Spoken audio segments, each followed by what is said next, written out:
బియ్యం పిండితోని అట్లు పోతున్నా. అందులో కొంచెం కారం వేసుకుందామని, కొంచెం కారం, కొంచెం ఉప్పు వేస్తున్నా.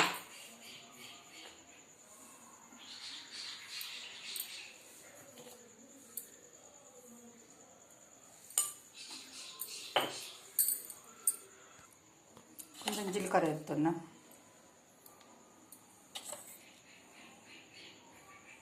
ఒక స్పూన్ అయితే ఇది మొత్తం మంచిగా కలుపుకొని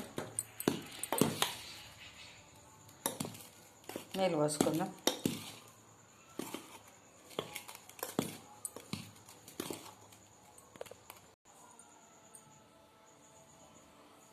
నీళ్ళు పోసుకున్నా.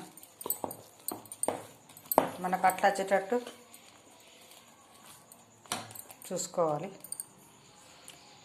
ఇంట్లో కొత్తిమీర ఆకు, కొంచెం పచ్చిమిరపకాయలు సన్నం తరిమి వేసుకోవాలా.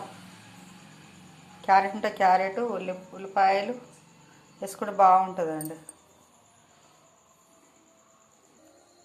కొంచెం ఓమ వేస్తున్నా, జీలకర్ర వేసిన ఓమ వేస్తున్నా.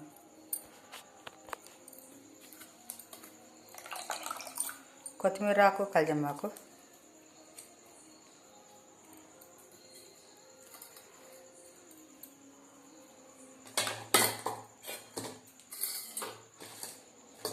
సన్నం తరిమిన ఉల్లిపాయలు,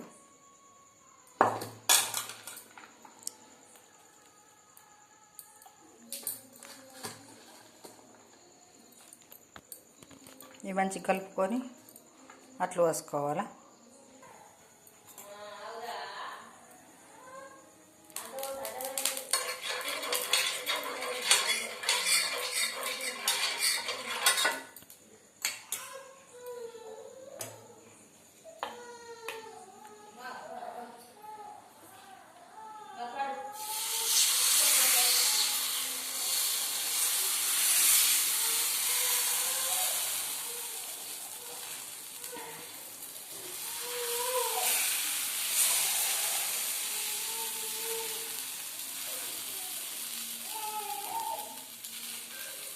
ఇలా క్యారెట్ ఉంటే ఇంకా బాగుంటుంది.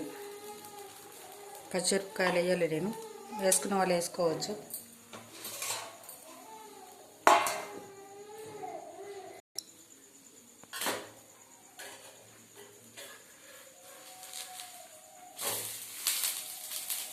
బాగుందా అట్టు? ట్రై చేయండి ఒకసారి.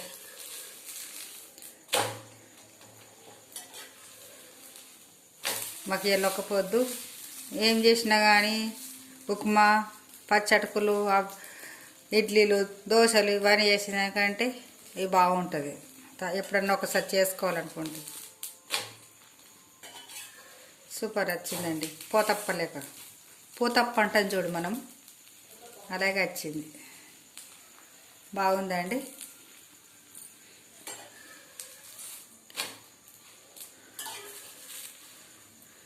ఉల్లిగడ్డలు మంచిగా ఇంట్లో కోలుతాయి కదా, కమ్మగా వస్తాయి.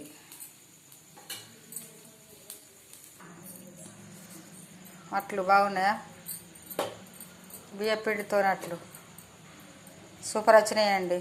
పల్లి చెక్కినతోనైనా బాగా కాలుతుంది. టమాటా చెక్కితో ఇంకా సూపర్ ఉంటాయండి. టేస్ట్ చేస్తా నేను. సూపర్ ఉన్నాయండి. ఇంత బాగున్నాయో. ఇంకా పల్లి చెక్కినతో టమాటా చెక్కితో ఇంకా సూపర్ వస్తాయండి. టేస్ట్ ఉన్నాయి. ఒకసారి ట్రై చేయండి. ఓకేనా?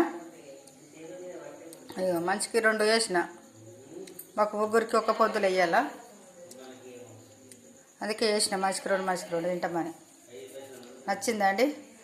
నచ్చి ఒక లైక్ కొట్టండి, షేర్ చేసుకొని సబ్స్క్రైబ్ చేయండి. ఓకేనా? లైక్ కొట్టడం మాత్రం మర్చిపోవద్దు. ఓకేనా? బాయ్ అండి. ఏమైనా తింటాము.